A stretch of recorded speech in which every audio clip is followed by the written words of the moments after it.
कहते हैं हमारी इस नई शुरुआत आत्मिक सफ़र में। मैं परमेश्वर का धन्यवाद करता हूँ।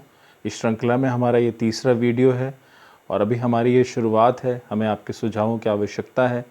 आप अपने कमेंट्स हमें इसी प्रकार से देते रहिए। मैं उन हर एक भाई और बहनों का धन्यवाद करता हूँ जिन्होंने अपने कमेंट्स को हमें दिया है, अपने सुझावों को हमें दिया है, लाइक किया है, सब्सक्राइब किया है और परमेश्वर के वचन को सुना है। और हमारी ये कोशिश रहेगी कि हम आगे भी परमेश्वर के इस वचनों को बड़े छोटे प्रारूप में आपके बीच में लाते रहें ताकि आप इन्हें सुनकर ब्लेस हो सकें, ये आपके मनन का विषय बन सके और आपके जीवन की हर एक परिस्थितियों में परमेश्वर का वचन बड़ा मददगार आपके जीवन में साबित हो सके। ये हमारी कोशिश रहेगी और हमें सहर्ष प्रसन्नता होगी कि हम आप लोगों के लिए प्रार्थना कर सकें। हमारा ईमेल एड्रेस है atmiksafar@gmail.com AATMIK आत्मिक SAFAR safar@gmail.com। आप अपने प्रार्थना विनती निवेदन हमें ईमेल कर सकते हैं और हम उन ईमेल्स में से आपके प्रार्थना रिक्वेस्ट को लेंगे और सहर्ष हम सभी लोग, हमारी टीम उन विषयों के लिए प्रार्थना करेगी। आप देख रहे हैं हमारे पास बहुत बड़ा सेटअप नहीं है, हम कोई बहुत बड़ी औपचारिकता के साथ नहीं आते हैं, लेकिन जैसा मैं इस कमरे में शूट कर रहा हूँ, अभी एकांत का समय है, शोर नहीं है, सीधा वचन को लेकर के आते हैं और हम वीडियो पोस्ट करते हैं। हमें आशा है कि आप औपचारिकताओं को छोड़कर परमेश्वर के वचन के इस कंटेंट को न केवल एंजॉय करेंगे लेकिन मनन भी करेंगे और आशीषित भी होंगे। इसी श्रृंखला में आज जो बात मैं आपसे करना चाहता हूँ वो एक दो घटनाओं को बताना चाहता हूँ और फिर परमेश्वर हमसे क्या बात करना चाहता है हम सीखेंगे। पहली जो घटना है परमेश्वर के वचन अर्थात बाइबल की लूका रचित सुसमाचार उसका 5वां अध्याय और उसका 3रा पद, जहाँ पर गन्नेसरत की झील है, उसके चारों ओर प्रभु लोग बैठे हुए हैं, बड़ी भीड़ है और प्रभु यीशु मसीह लोगों को परमेश्वर का, खुदा का सुसमाचार सुना रहे हैं, खुदा परस्ती की बातों को बता रहे हैं और लोग बड़े ध्यान से सुन रहे हैं और आशीषित हो रहे हैं। लेकिन उसी समय परमेश्वर अपनी सेवा को भी अंजाम दे रहे हैं और परमेश्वर का पुत्र प्रभु यीशु मसीह पास में खड़ी एक नाव जो शमौन पतरस की थी उससे विनती की और उस नाव में बैठ गया और बोला थोड़ी सी इस नाव को यहाँ से अलग हटा ले। इंग्लिश में इस प्रकार से लिखा है, and he entered into one of the ships which was Simon's and prayed him. बड़ी विनती के साथ वो पतरस के जीवन में पतरस से बात करता है। आज वो पतरस की ज़िंदगी को बदल देना चाहता है। आज वो पतरस के जीवन में अपनी ब्लेसिंग्स और अथॉरिटी को देना चाहता है। आज वो अपनी सेवकाई के उस चरम पर है जहाँ पर वो विनती करता है। हमारा परमेश्वर कितना विनम्र है, हमारा प्रभु कितना हम्बल है और हमारा प्रभु कितनी विनती और निवेदन के साथ अपनी सेवकाई को कर रहा है। और वो पतरस से विनती करता है कि अपनी नाव को थोड़ा दे दे और उसको थोड़ा सा अलग हटा के ले चल। उस भीड़ भरी सभा में ये एक छोटी सी बात थी, लेकिन बड़ी विनती पूर्वक, बड़े आग्रह पूर्वक वो पतरस से बात करता है। मेरे प्रियो, हम सेवा कर रहे हैं, हम खुदा के सेवक हैं, हम परमेश्वर की बातों में आगे बढ़ना चाहते हैं, हम बड़े प्रचारक बनना चाहते हैं, प्रेज द लॉर्ड, हम बड़ी बड़ी सेवाओं को करना चाहते हैं, बहुत अच्छी बात है। और हर एक विश्वासी और हर एक प्रभु का जन जो प्रभु का है, जिसने प्रभु को अपनाया है, उसके लिए 5-fold मिनिस्ट्री है। और हम कहीं ना कहीं, एक व्यक्ति भी ऐसा नहीं बोल सकता कि मेरे लिए कोई सेवा नहीं। परमेश्वर ने सबके लिए सेवाओं को दिया है, लेकिन क्या हम उन सेवाओं के द्वारा लोगों के जीवन को ब्लेस करते हैं? क्या हम परमेश्वर की योजनाओं को उन लोगों के जीवन तक पहुंचा पाते हैं? ये एक बड़ा प्रश्न है। हो सकता है आप कोई भी बड़े ब्रांड क्यों ना हो सकता है आपकी कितनी भी बड़ी सेवकाई क्यों ना हो, लेकिन हमने कितने जीवनों के अंदर यीशु मसीह को पहुंचाया है और कितने जीवनों के अंदर हमने उसके वचन का बीज उन्हें दिया है, ये बड़ी बात है। जो सेवा करना चाहते हैं, मैं आज उन्हें प्रोत्साहित करना चाहता हूँ। जब भी आप परमेश्वर की सेवा करें या मिनिस्ट्री को अपने जीवन का पार्ट बनाएं, आपके जीवन में कोई प्रोटोकॉल्स नहीं होना चाहिए।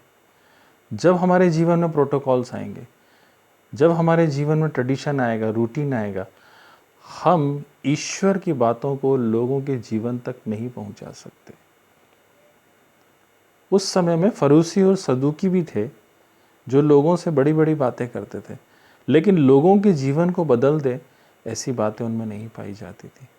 जिस दिन हमने परमेश्वर के वचन को अपने जीवन में लिया और परमेश्वर की सेवा करने की अपने जीवन में ठानी, हमें उसी दिन से परमेश्वर की सेवा में आगे बढ़ना है और हमें बड़े विनती पूर्वक और आग्रह पूर्वक परमेश्वर की सेवा को करना है, ताकि हम लोगों के जीवन में रिक्वेस्टफुली प्रवेश कर सकें और उनकी ज़िंदगी को बदल दें। शायद हम लोगों के जीवन को उतना नहीं बदल पाते हैं, शायद हमारी इस मिनिस्ट्री में उतने फ्रूट्स नहीं लगे हैं, शायद हम परमेश्वर की सेवकाई में उतना आगे नहीं बढ़ पाए हैं जितना हमें बढ़ना चाहिए था। आज हमें ये सोचने की आवश्यकता है। कोई बात नहीं, यदि आप अपने जीवन में ये कार्य नहीं कर पाए, कोई बात नहीं, परमेश्वर फिर से आपको खड़ा करेगा। लेकिन हमें ये सीखना है कि हमें बड़े विनती और आग्रह पूर्वक लोगों के जीवन में प्रवेश करना है।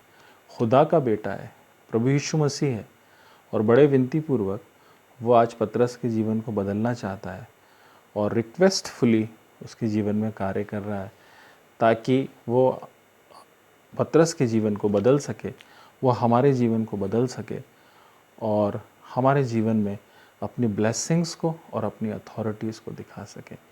आज हम किसी भी मुकाम में क्यों ना हैं, आज हमारी कोई भी अवस्था क्यों ना हो, जब हम परमेश्वर के लिए खड़े होते हैं तो हमें कॉन्ग्रीगेशन के लिए, हमें लोगों के लिए और जो सेवा के लिए हमें लोग दिए हैं उनके लिए रिक्वेस्टफुली उनके जीवन में प्रवेश करना है। उतनी विनम्रता और उतना आग्रह और उतना निवेदन हमारे पास होना चाहिए ताकि हम सेवा कर सकें। आप अपने परिवार में जुड़े हुए हैं, आपके पास माता पिता हैं, आपके पास भाई बहन हैं, आपके पास रिश्तेदार हैं, क्योंकि परिवार ही सेवा का पहली जगह होती है जहाँ पर हम उसकी ब्लेसिंग्स और अथॉरिटीज़ को उनके जीवन में डाल सकते हैं। आपके पास पड़ोसी हैं, परमेश्वर के वचन में लिखा अपने पड़ोसी को अपने समान प्रेम रख।